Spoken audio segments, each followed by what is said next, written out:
O objetivo agora é pintar os capins. E para isso eu vou misturar um amarelo.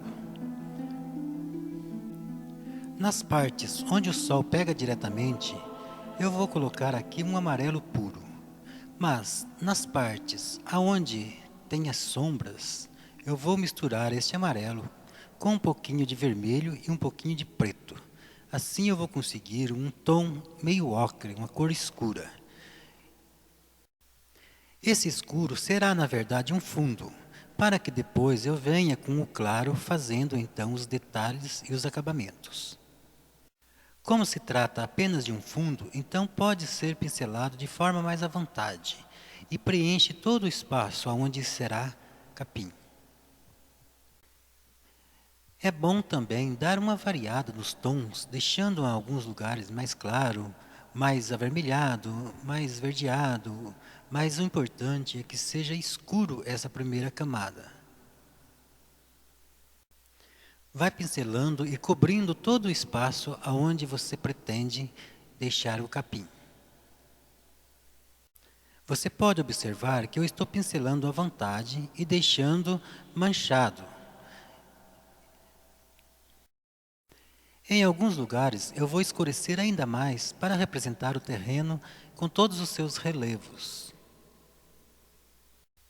Mas não esquecendo que ainda é apenas um fundo.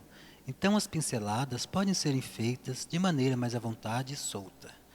Depois, com os tons mais claros, aí sim a gente vai definindo então os detalhes e os acabamentos.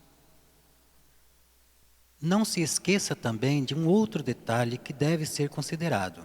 A tinta acrílica de parede, ao secar, ela fica um pouquinho mais opaca e mais clara. Então você já deve antever esse acontecimento e misturar sempre o tom um pouquinho mais escuro. Agora, finalmente, vamos fazer as árvores que estão aqui em primeiríssimo plano. Para isso, deve-se acrescentar um pouquinho mais de preto para que o verde fique ainda mais escuro do que essas duas árvores grandes que foram feitas. E não esquecendo que essas árvores estão bem mais próximas dos nossos olhos. Sendo assim, você deve estar consciente de que as folhas irão parecer mais evidentes, ou seja, maiores.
Eu vou agora trabalhar então os troncos das árvores que estão mais próximos dos olhos. Com a mesma cor que eu utilizei para fazer as folhagens, eu vou fazer os galhos usando um pincel passando de travessado. E note que à medida em que vai ficando mais altas as árvores, os galhos vão ficando mais finos, chegando ao ponto de ter que trocar de pincel para conseguir então fazer os galhos mais fininhos. Quando um galho se divide em dois, a espessura desses galhos também divide pela metade. E assim vai acontecendo até os galhos mais fininhos, a qual você deve utilizar às vezes até o pincel de número 0.